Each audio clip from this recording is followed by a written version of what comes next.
Durante la Guerra Fría, más específicamente luego de la Revolución Cubana en 1959, la República Socialista Cubana realizó una gran cantidad de planes y proyectos con el fin de expandir la revolución a otros países de Latinoamérica para liberarlos del dominio estadounidense y establecer regímenes comunistas a imagen y semejanza de la dictadura de Fidel Castro.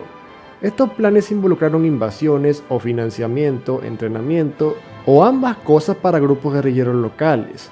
Se trata de uno de los episodios más desconocidos de la historia militar de Latinoamérica. Por esta razón, hoy te hablaré sobre las intervenciones cubanas en Latinoamérica.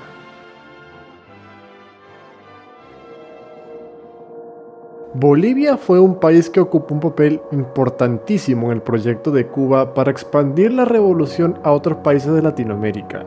En los años 60, los revolucionarios cubanos, ya instalados en el poder, diseñaron el foquismo. En términos resumidos, el foquismo consistía en la creación de un pequeño grupo revolucionario en alguna zona remota o geográficamente aislada, pero con mucha población campesina. Este grupo, con el tiempo, terminaría formando un foco revolucionario que expandiría la revolución para todo el país. A lo largo de la década de los 60, Cuba buscaría crear diferentes focos revolucionarios en muchos países latinoamericanos, pero todos fracasaron. Bolivia, por su parte, le ofrecía condiciones muy especiales a los cubanos para crear no un simple foco revolucionario, sino el más grande foco revolucionario de Latinoamérica, que sería capaz de expandir la revolución comunista no solo a Bolivia, sino a toda Sudamérica. ¿Por qué los comunistas eran tan optimistas con Bolivia? Sencillo, se trataba de un país con poca población, una gran población indígena que no estaba bien integrada en la sociedad, y un gigantesco territorio con abundantes regiones aisladas y poco accesibles. El país parecía perfecto.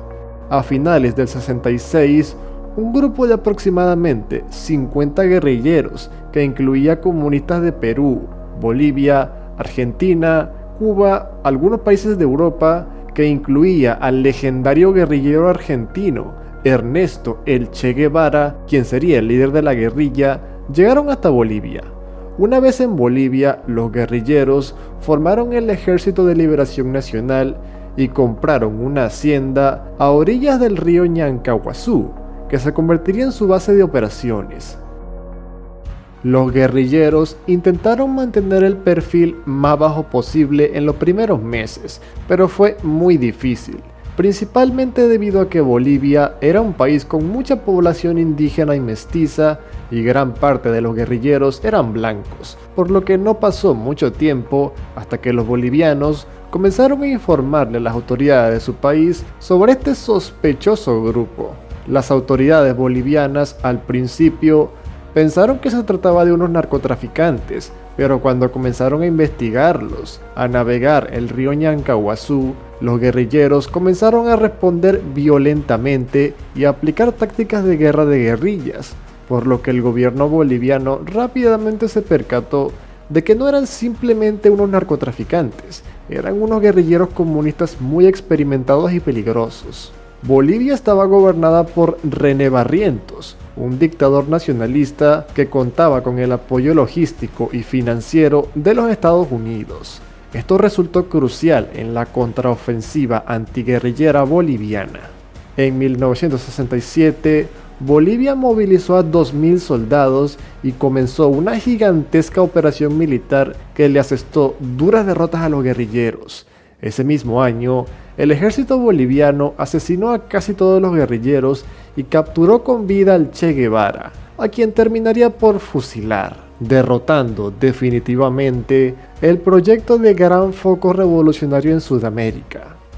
La guerrilla de Ñancahuazú es probablemente la operación militar más exitosa de la historia de Bolivia y tuvo consecuencias muy importantes.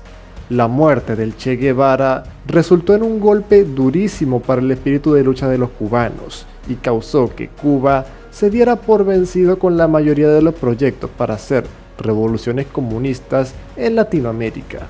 Bolivia tuvo probablemente el papel más importante en la derrota del comunismo en la región. Esta fue la intervención cubana en Bolivia. Si te gustó el video y tienes más interés en aprender sobre las injerencias de Cuba en Latinoamérica en los años 60, 70 u 80, te invito a visitar la lista de reproducción de esta interesante miniserie del canal. Si el video te gustó, por favor, dale like y suscríbete. Comparte este video con tus amigos y hasta la próxima.